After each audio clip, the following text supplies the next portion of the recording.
kira-kira menurut Bung Gilang, ada nggak di Anies sosok seperti KDM itu yang dilakukan oleh Anies?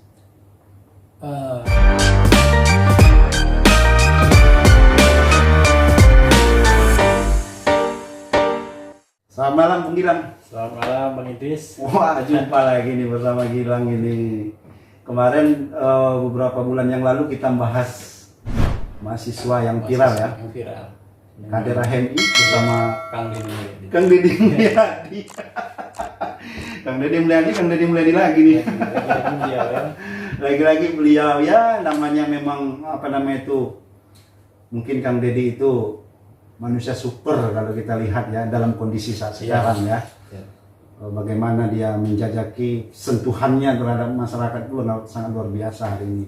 Tokohan beliau memang sudah membumi kan di wilayah beliau. Ketokohannya membumi ya di wilayahnya. Bahkan mungkin sudah kita lihat beberapa mungkin dari video channel YouTube-nya ya.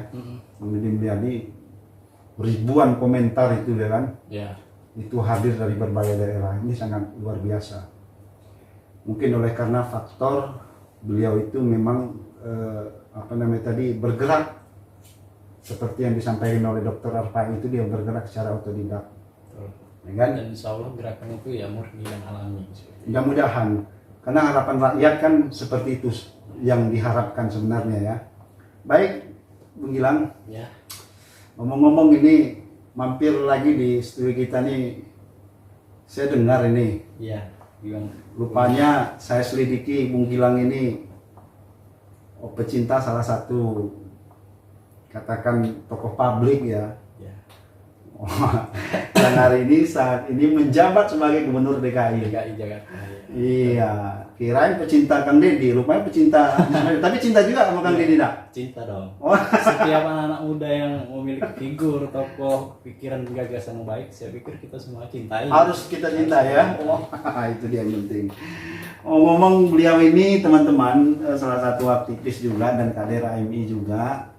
Mungkin kita nggak tahu maksud dan tujuan, yang pastinya saudara kita Gilang ingin menyampaikan sebuah cerita pandangan politiknya mungkin seperti itu selaku anak muda. Ya.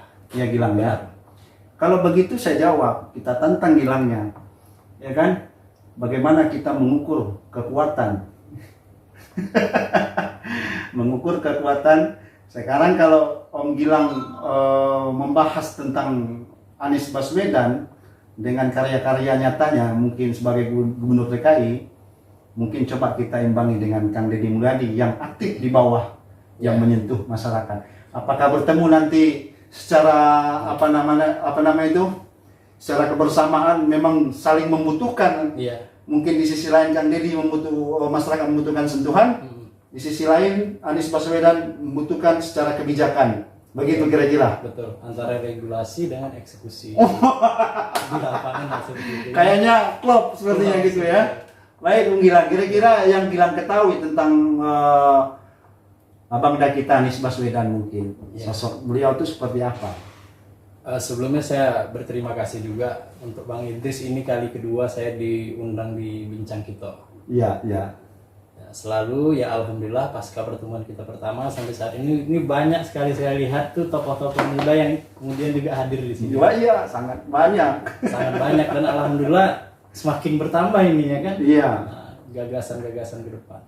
Nah, terkait dari pertanyaan Bung Idris, sejauh mana saya mengenal Bang Anies? Iya. Saya pikir sosok seorang Anies Baswedan ini bukan lagi sosok yang harus kemudian kita tidak ketahui, karena di mana-mana itu sudah banyak orang mengenal Anies, mengenal beliau secara bagaimana beliau memiliki gagasan yang luar biasa, bagaimana beliau mendapatkan penghargaan, begitu banyak penghargaan yang diterima beliau baik di dalam negeri maupun dari luar negeri. Ditambah bagaimana beliau mendapatkan sorotan negatif, ya maupun positif di kalangan masyarakat. Iya. Saya pikir kalau omongan negatif itu ya sudah kita sama-sama tahu. Buzzer-buzzer ini sudah banyak menyerang Anies, menganalisis Anies ini seperti bukan sosok seorang pemimpin. Namun di samping itu saya sangat mengenal sosok Bang Anies yang beliau ini adalah seorang yang apa ya, dia tidak terlalu menghiraukan pendapat orang Ya. baik benarnya, tapi dia selalu bekerja untuk DKI Jakarta untuk saat ini. Bagaimana dia bekerja untuk masyarakat, kemudian bagaimana dia menepati janji-janji politiknya sebelum dia maju sebagai gubernur DKI Jakarta. Bahkan sampai hari ini juga beliau digadang-gadang akan maju di pemilihan presiden mendatang 2024. 2024. Nah, Dan itu. masuk bursa ternyata. Masuk bursa ternyata. Bahkan saya pikir beberapa sumber yang saya temui orang-orang yang di dekat Anies dan saya melakukan komunikasi sejauh ini, Anies Baswedan tidak pernah merancang membranding dirinya untuk maju sebagai presiden. Justru banyak relawan-relawan dari kalangan bawah yang menginginkan beliau maju sebagai capres 2024. calon presiden 2024. Luar biasa. Ini yang kemudian membedakan beliau dengan sosok-sosok yang lain. Oke, kalau macam itu, sejauh apa keyakinan Gilang, keyakinan Gilang bahwasanya Anies bakal bisa mencapai itu untuk menjadi capres 2024? Kalau keyakinan sangat yakin sekali. Yang pertama yang ingin saya jawab sangat yakin sekali karena apa? Beliau melekat pada beliau itu apa ya? Karakter seorang pemimpin, karismatik beliau punya. Kemudian pikiran beliau punya, gagasan beliau punya. Kerja-kerja nyata beliau sudah buktikan. Artinya tidak ada lagi keraguan bahwa Anies tidak menjadi seorang sosok pemimpin. Apakah beliau menjadi presiden atau tidak menjadi presiden, saya pikir ini adalah sebuah proses politik ke depan. Seperti apa? Nah, apakah beliau menjadi seorang pemimpin? Ya hari ini beliau sudah pemimpin. Iya. Ditambah lagi kalau beliau pun retak tangan beliau akan menjadi sosok seorang presiden, ya pasti kita bersyukur semua sebagai masyarakat yang tinggal di Indonesia ini seperti itu. Artinya yang Gilang baca hari ini sosoknya ya. Sosok beliau sebagai pemimpin. Artinya mendasari keyakinan itu berdasarkan sosok atau ada yang lain? Saya pikir Indonesia saat ini membutuhkan sosok pemimpin, bukan sosok seorang figur partai. Saya pikir seperti itu. Sosok seorang pemimpin, bagaimana pemimpin itu memutuskan perkara-perkara itu ya menimbang dan memperhatikan segala kebijakan-kebijakan terkait dengan public policy. Bagaimana hukum-hukum itu berkeadilan, kemudian ekonomi itu merata dari kalangan atas, menengah sampai ke bawah. Iya. Karena persoalan pasca pandemi COVID-19 ini kita masih dalam transisi. Ya, transisi Masih dalam pemulihan transisi ya. pemulihan COVID-19. Nah, artinya kita butuh pemimpin yang mampu memecahkan persoalan ini dan membutuhkan pemimpin yang bijak dan berani. Tanpa ada pengaruh dari luar seperti itu. Itu adanya di Anies. Saya pikir itu ada di Anies. Saya pikir sejauh ini itu ada di Anies. Torehan yang sudah diperbuat oleh Anies. Torehan banyak prestasi yang saya pikir telah dilakukan Anies semenjak beliau memimpin DKI. Salah satu itu ialah bagaimana DP rumah 0% itu terjadi, kemudian bagaimana beliau mampu menyelesaikan persoalan COVID dari semua provinsi yang ada. DKI nomor 1 bang, penyelesaian COVID. Kemudian bagaimana sistem pembangunan, pemerataan, kemudian penghematan emisi yang dilakukan oleh Anies di Jakarta itu sangat luar biasa saya pikir. Sampai beliau mendapatkan penghargaan itu.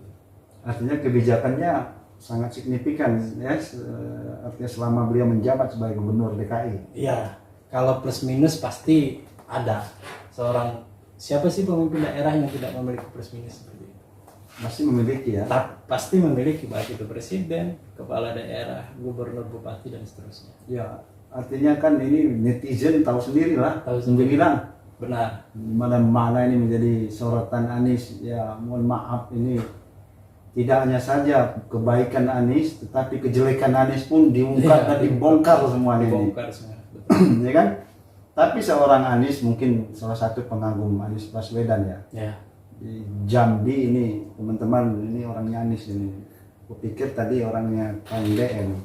Kang Deddy itu tetap orang ya tokoh muda juga saya pikir bang. Kalau Kang Deddy itu senior kita juga. Oh, senior kita juga. Mungkin barangkali kalau memang cocok mereka berdua, kita pasangkan aja nanti kalau begitu. Tapi nanti Tidak ada yang tidak mungkin. tidak ada yang tidak mungkin ya. Segala hal bisa saja terjadi. Ya. Tapi ngomong-ngomong, menangkis. Hmm. Ini kan isu menarik, sering terjadi di mana-mana ini. Ya kan, bahwasanya di samping keberhasilan sosok Anies menjabat sebagai gubernur DKI dengan kebijakan-kebijakan, dengan torehan prestasinya, tentu di balik itu banyak lagi permasalahan yang diungkit secara negatif. Ya. Kan ada tentang apa itu, apa namanya tadi itu, kayak trotoar itu ada sumur, itu kan booming itu kemarin sampai sempat viral. Nah, menghadapi situasi seperti itu, apa langkah-langkah yang dilakukan oleh kawan-kawan dari pengagum Anies? Ya, jadi itu tadi kalau kita bahas sebelumnya bang, bahwa dari presiden, gubernur maupun bupati pasti ada plus minus. Kemudian apalagi hari ini sosok Anies ini sangat menjadi magnet anak-anak muda dari setiap kalangan di masing-masing daerah. Tentu ini kan akan menjadi apa ya? Akan ada kelompok-kelompok yang kemudian ingin menyerang Anies dari segala macam hal. Sedikit saja yang terjadi di DKI itu kesalahan, mungkin itu langsung jadi viral, sama yang kayak Abang sampaikan tadi terkait sumur-sumur apa segala macam. Ya. Namun itu yang selalu Anies sampaikan, saya selalu respect dengan beliau. Dia tidak ingin menjawab itu dalam bentuk kata-kata, tapi dia menjawab semua persoalan-persoalan maupun kritik-kritik itu dalam kerja-kerja nyata, dalam karya-karya nyata beliau. Bagaimana beliau merespon kritikan itu kemudian memperbaiki. Ya, langsung menunjukkan kerja nyata seperti itu. Tapi hari ini kita kan mau mencari figur yang artinya memang mengerti persoalan rakyat ini, bilang, ya kan? Ini mohon maaf bilang, saya kenapa tersentuh dengan sosok KDM? Saya buka ini ya. Saya walaupun podcast minjang gitu hari ini bahas KDM terus, bukan karena ini ya, tapi hari ini jika memang menjadi panutan saya akui. Tapi persoalannya hari ini ada yang membedakan KDM dengan tokoh-tokoh lain ya. Ketika saya melihat sampai hari ini soal kebijakan mungkin saya nggak lihat ya, tetapi secara sentuhan baik itu moral dan moral, baik secara material, itu yang saya lihat dia lakukan kayak gitu. Bagaimana sentuhan terhadap masyarakat itu, ya kan? Siapa sih yang nggak butuh sosok pemimpin seperti KDM yang bisa langsung menyentuh masyarakat miskin yang membutuhkan uluran tangan. Nah, kita berharap pendamping sosok KDM ini juga harus diimbangi kayak gitu, ya kan? Yang juga bisa menyelesaikan permasalahan-permasalahan kebijakan pemerintahan, ya kan? Nah, kira-kira menurut Bung Gilang, ada nggak di Anies sosok seperti KDM itu yang dilakukan oleh Anies? Setiap sosok pemimpin itu pasti tentu berbeda warna. Berbeda warna. Warnanya. Artinya kalau kita bicara Kang Deddy Mulyadi, beliau lebih respect bagaimana turun ke masyarakat lapisan paling bawah, kemudian mencari sosok masyarakat yang tidak pernah tersentuh oleh pemerintahan. Maksudnya itu tidak tersentuh, tidak terjamah. Ya, terjamah baik dari kehidupan ekonomi, kemudian baik dari penghasilan yang tidak terjamah, kemudian beliau turun, kemudian beliau memberikan atensi terhadap masyarakat di kalangan bawah. Saya rasa Kang Deddy adalah tipe orang yang di lapangan, orang lapangan yang mampu merasakan kemudian melakukan. Nah, kemudian kalau kaitannya seperti yang Bung Idris sampaikan, bahwa tidak menutup kemungkinan memang Bang Anies bisa jadi nomor 1, kemudian Kang Deddy nomor 2, itu tidak menutup kemungkinan.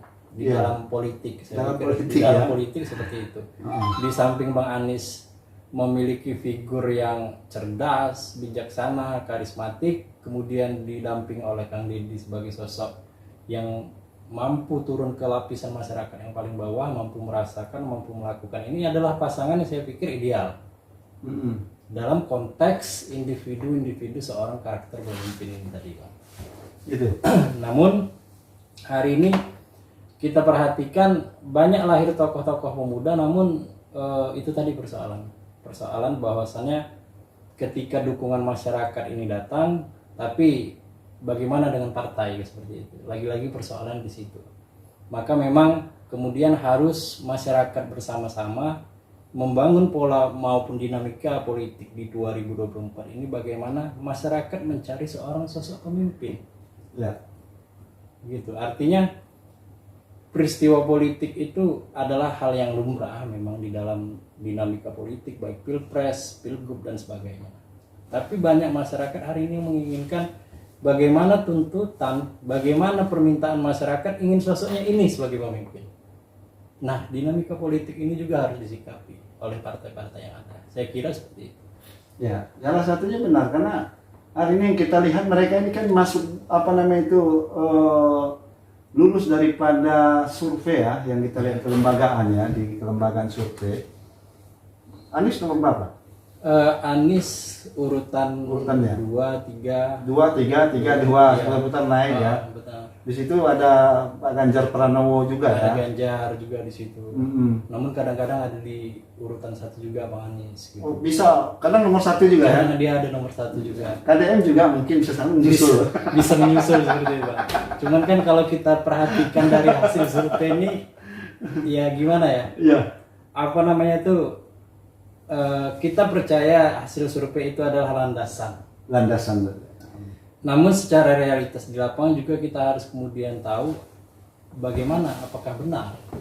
Nah, terkhusus untuk Jambi, kalau yang saya amati Bung Idris, dari berbagai kalangan, dari beberapa tempat saya pernah berkomunikasi dengan kawan-kawan yang seusia saya, anak muda maupun orang yang lebih tua daripada saya, memang di Jambi ini sosok Anies itu memang lagi jadi sorotan. Jadi sorotan seperti itu. Artinya memang figur mungkin yang dianggap inilah sosok yang bisa membawa negeri ini atau negara ini ya. Ya. Mungkin seperti itu ya. Ya. Memang berapa banyak sih yang pecinta Anies di Jambi ini dibilang? Jadi kalau saya bisa, ini kita bukan bersumber daripada data, tapi berdasarkan beberapa waktu saya berkeliling di berbagai daerah itu, banyak memang di kalangan atas, menengah ke bawah itu Anies seperti itu. Tapi kita tidak melakukan survei-survei yang secara mendetail itu tidak. Namun juga apa yang bisa saya bilang ini Anies efek. Anies efek. Anies efek. Nah, Anies efek itu makin banyak pendukungnya di Anies, juga ada juga yang buzzer yang menyerang Anies seperti itu. Iya. Jadi lebih keren lagi bilang Anies efek gitu ya. Anies efek. Jadi Artinya yang nyerang Anies juga dianggap positif ya. ada yang positif sih. Karena berefek dia. Iya, karena berefek ya gitu ya. Apalagi itu terjadi di semua provinsi yang ada di Indonesia. Iya, iya. Anies efek ini. Luar Nah, biasa. itu. Tapi ngomong-ngomong, kalau memang itu arahnya, Ya. Anies maju sebagai capres 2024 berkat dorongan ini para masyarakat, kita nggak tahu ya, mungkin atau semua rakyat Indonesia atau sebagian rakyat Indonesia. Tapi toh hari ini kan kita lihat secara bersama persentasenya secara kelembagaan memang posisi Anies memang agak di atas ya. Tapi hari ini kan muncul tokoh-tokoh seperti kayak Kang Deddy ya kan muncul juga membawa misi kebaikan ya kan, misi kemanusiaan yang tidak bisa kita hindari, dan harapan rakyat Indonesia juga tersentuh seperti itu. Mungkin barangkali ketika siapapun menjadi pemimpin seperti itu yang diharapkan oleh masyarakat. Saya ingin tahu sedikit Om Gilang, Ya.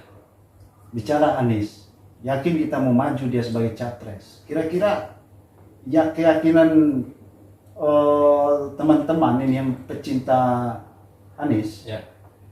mampu dia memimpin negara? Kalau dikatakan mampu atau tidak, saya pikir kita harus melihat track record dari sosok seorang Anies. Kalau kita kembali kepada sosok seorang Anies, beliau terlahir sebagai tokoh aktivis, pernah menjadi seorang aktivis. Ya. Kemudian bergeser ke wilayah akademisi. Ya. Beliau pernah menjadi rektor Paramadina, Universitas Paramadina. Kemudian setelah itu beliau menjadi Menteri Pendidikan era kepemimpinan Bapak Joko Widodo. Ya. Nah, kemudian beliau pada saat 2024 pernah ingin didorong menjadi presiden, kemudian dia menyerahkan kepada Pak Prabowo, kemudian beliau menjadi gubernur DKI. Betul. Saya pikir pertanyaannya apakah Anies representasi dan mampu memimpin negara, saya pikir ini adalah sebuah jawaban. Nah, pengalaman-pengalaman beliau itu sudah menjadi jawaban, saya pikir. Pengalaman beliau Iya. Dengan apa yang sudah dia raih, dan dia dipercaya seperti itu. Saya tidak melihat Bang Anies meminta sebuah jabatan, tapi Bang Anies Baswedan selalu diamanahkan untuk memimpin sesuatu. sehingga itu menjadi tolak ukur Seorang pemimpin, sehingga ketika maju sebagai pemimpin negara, Iya. itu harus dia lakukan ya. Iya. Apalagi kalau itu permintaan masyarakat kan. Seperti itu. Luar biasa. Nah, Emang ini ngomong-ngomong sudah dibangun atau apa di Jambi ini timnya Anies? kalau kita bicara tim Anies kita lihat nanti. Nah, Tapi kan secara persiapan setidaknya ada gitu. Insya Allah. Jadi untuk para pemirsa juga yang menonton ini, untuk Bung Idris juga, mungkin di bulan 2 atau di bulan 3 nanti akan ada sebuah kejutan. Di bulan 2 Atau di bulan 3 nanti. tahun ini ada kejutan. Ada kejutan. Efek Anies muncul. Saya tidak katakan efek Anies muncul ya, tapi ada sebuah kejutan seperti itu, ya. Atau Anies efek gitu. Atau Anies efek seperti itu kan. Aduh, luar biasa menghilang ini. Menghilang. Ya. Tapi kan kita berkaca dari lembaga survei. Ya kan? Di situ petahana tetap nomor 1 dong di kelembaganya. Itu tidak Ya. bisa dihilangkan siapapun itu kan. Ya. Ada Jokowi, ada Ganjar, ada Anies, ada Ridwan Kamil kan. Ya. Ada bla bla bla di bawahnya lagi, sehingga di 10 besar top of mind itu nomor 9-nya ada Kang Deddy Mulyadi. Ya.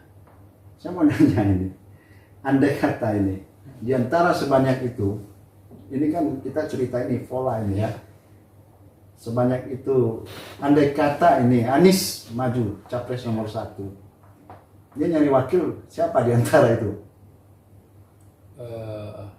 Ini kita ceritain Ya, aja, ceritain. gambaran aja gitu. Gambaran aja ya. Jadi Yang pantas menurut pemikiran kita, ini pendapat Gilang ya, pantas menurut pendapat Gilang. ya bisa jadi kalau seumpama Anies maju 01 sebagai presiden, bisa jadi ada 3 variabel kalau saya perhatikan. 3 variabel, bisa jadi itu Kang Deddy. Ya, Kenapa Kang Deddy? Karena Kang Deddy mewakili Jawa Barat. faktor daerah ya. Faktor daerah. Oke. Jawa Barat. Karena kita tidak bisa pungkiri pemilu itu berbicara Jawa Tengah, Jawa Barat. Nah itulah lumbung-lumbung suaranya seperti itu. Ya, Atau bisa jadi dari Jawa Tengah itu sendiri Pak Ganjar. Ganjar.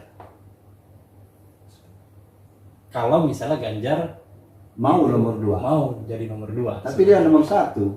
Iya, kan tergantung itunya lagi nanti kan. Hasil keputusannya siapa kan? Iya. Nah kalau memang berkemungkinan Ganjar yang diusung, ya berarti Ganjar yang nomor 1 berlawanan dengan Anies gitu kan. Atau misalnya sebaliknya seperti itu. Oh gitu ya. Atau misalnya bisa jadi berpasangan dengan Kang Deddy karena mewakili Jawa Barat. Seperti itu. Atau dengan Ibu Khofifah bisa juga jadi dari Anies Jawa Timur. dengan Ibu Khofifah Iya. gitu. Karena Tapi yang mewakili gencar Jawa hari ini Anies Khofifah ya.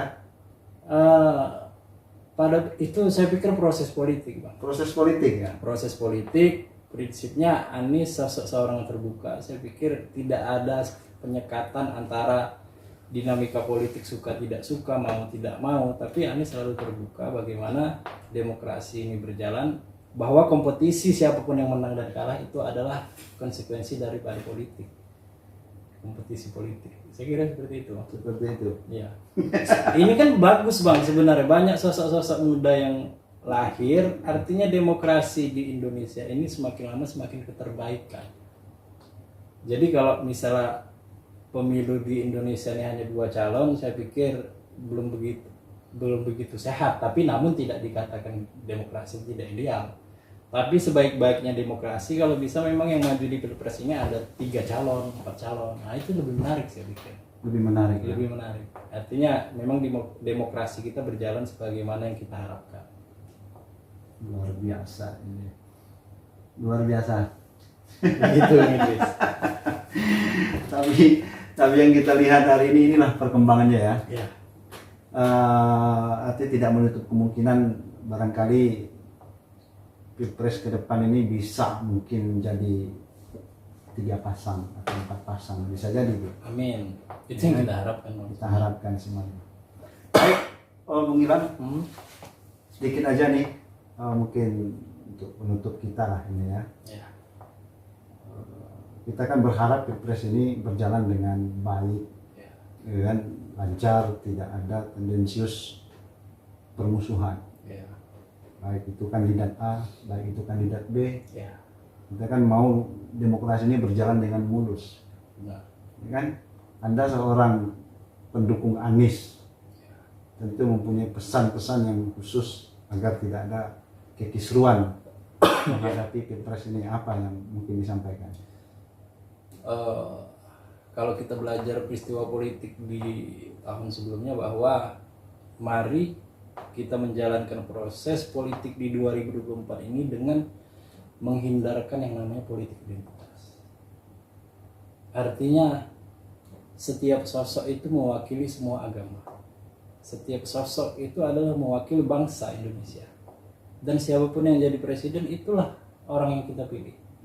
Artinya fanatik oke terhadap sosok seseorang, namun juga kita harus menerima apapun keputusan yang dihasilkan pada saat pemilu 2024. Artinya kita harus berangkat, harus belajar berpikir secara sehat, harus menerima semua realitas yang ada. Kemudian proses politik itu adalah proses yang kita pikir sudah biasa di dalam demokrasi. Mungkin saya kira pesan-pesannya seperti itu. Jadi tidak ada lagi politik-politik identitas. Kemudian marilah kita sama-sama membangun politik yang berkeadilan, arif. Kemudian ya pesan untuk pemerintah juga bahwa kita harus hukum kita tegakkan seadil-adilnya. Seperti itu Bang Idris. Dan Anies menjadi? Insya Allah menjadi Presiden Republik Indonesia.